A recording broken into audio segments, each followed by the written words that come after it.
Hey, welcome back. He used to wear the Houston Texans jersey. Now he is the creator of the #1 professional and personal development program in professional sports. Yeah, this is so awesome. JJ Moses joins us this morning to talk about his new book, Focus. Good morning, sir. Welcome. So excited to connect with you, Zach and Sophia. Thank you again. Oh, we are so happy to have you. Okay, so let's just start by talking about your story, because you played in the NFL. You played for several different teams, but I don't know. Was it meant to be, you think? Were people telling you it wasn't going to happen? It was a dream that came true. You know, I'm only 5'6". I think, Zach, we're about the same Well, height. you know, when she was introducing you earlier, she's like 5'6" from Iowa. And I'm like, no, I'm 5'7" from New York. That's right. You got hope. It's hope for you. It's hope for you. But it was one of those things where I just remained focused despite the odds of making it. You know, I think I read a study that mentioned 99.9% of college athletes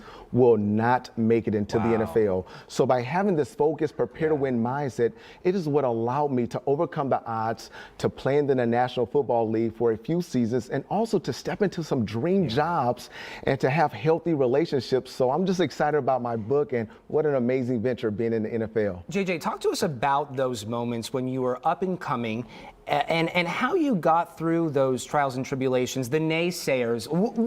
How focused were you? What was it that kept you focused? It was my focus on, first of all, my faith. I think that was really big for me. There were so many individuals, from coaches, agents, you know, they said, there's no way that you're going to play.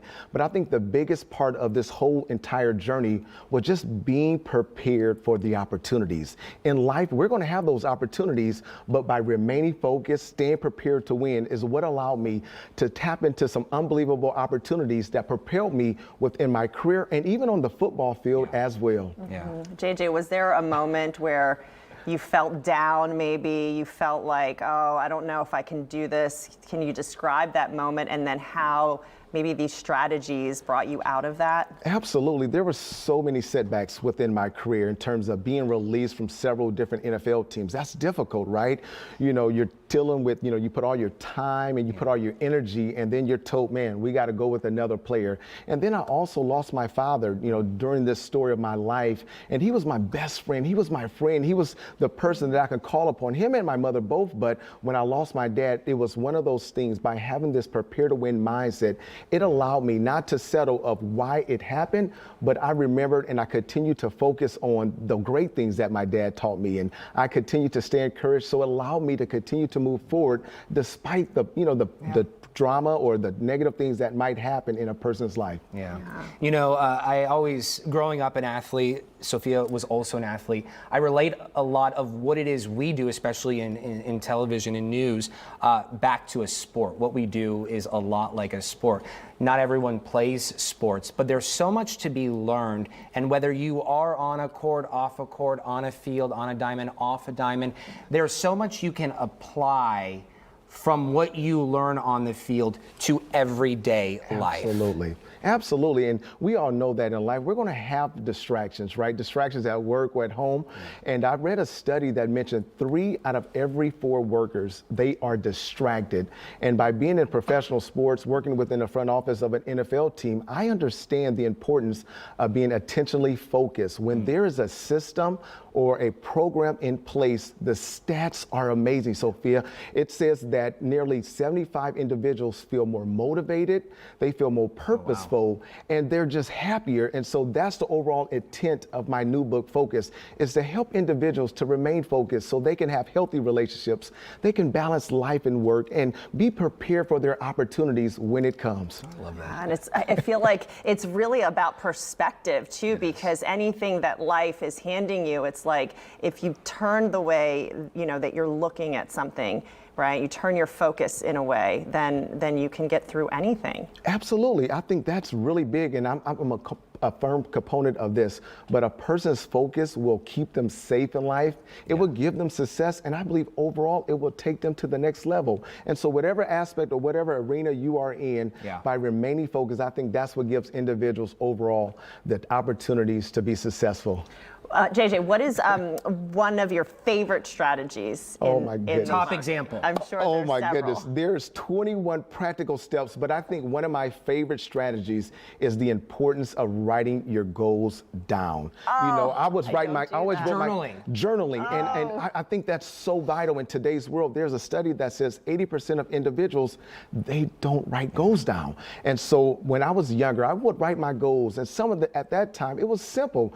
I wanted to receive a full ride scholarship, or I wanted to, play in the NFL, and I would look at those goals. And I think that has been the biggest aspect of my life, is to continue to keep those goals in front of you. And we're not talking, when we say journaling, we're not talking about writing an encyclopedia. You can just write bullet points, jot them down, and then you have that to reflect years later to see that evolution, that progress. Yes, I read a study from the Harvard Business School, and they conducted a goal writing study. And they mentioned that 13% of their students, they had a goal, but they just didn't write them down. 84% of their students didn't have a goal at all, and 3% wrote their goals down, and they put them in a place where they can actually see them. But check this out, this is amazing. 10 years later, they discovered that the 13% who had a goal but just didn't write them down earned 2 times as much as the 84%. But the kicker is the 3% who took time to write their goals down, they earned 10 times as much as the entire group. So I continue to write my goals down to this day. When I stepped into my dream job of working into the NFL, I wrote that goal down years back before it happened. I even wrote my salary down, what I wanted.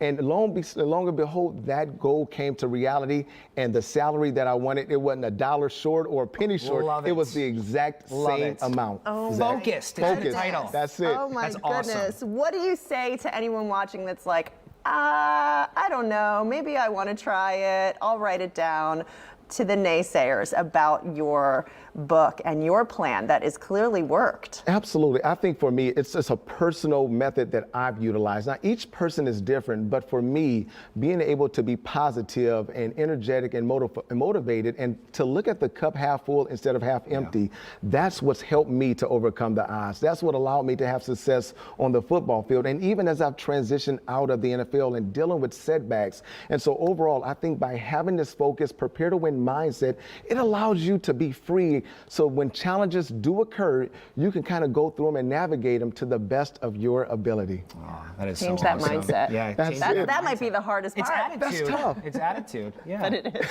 It's true. And write it down. Write it down. Stay focused.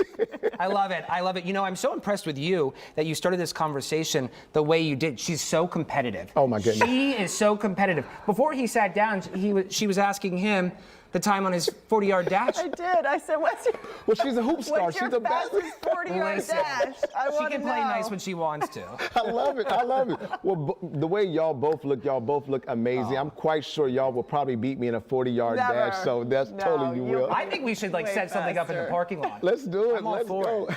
Let me run home, grab No, my I'm going to sneaks. tear all my muscles. Oh my Listen, goodness. Linda. JJ, Okay. thank you so much for being here. Book signing event, really quickly, to tell folks about that's coming up this weekend. Yes, we got some awesome book signings taking place at the Nordstroms in the Galleria Mall from 12 to 3 p.m. We also have another book signing at Barnes & Noble's in Sugar Land on Sunday from 2 to 4 p.m. And we also have another book signing that we just came across with Neiman Marcus on November the 3rd. I'll have all the information, and you can follow me on Instagram, JJMoses32. Okay. Where's my Thank you, phone? sir. I'm So doing much it right appreciate now. you stopping so by. much. Thank you JJ, so thank much. you. Oh, such a pleasure. Now you guys can go race. Okay. I'll yeah, record in yeah. the parking lot. You can hold the fort down.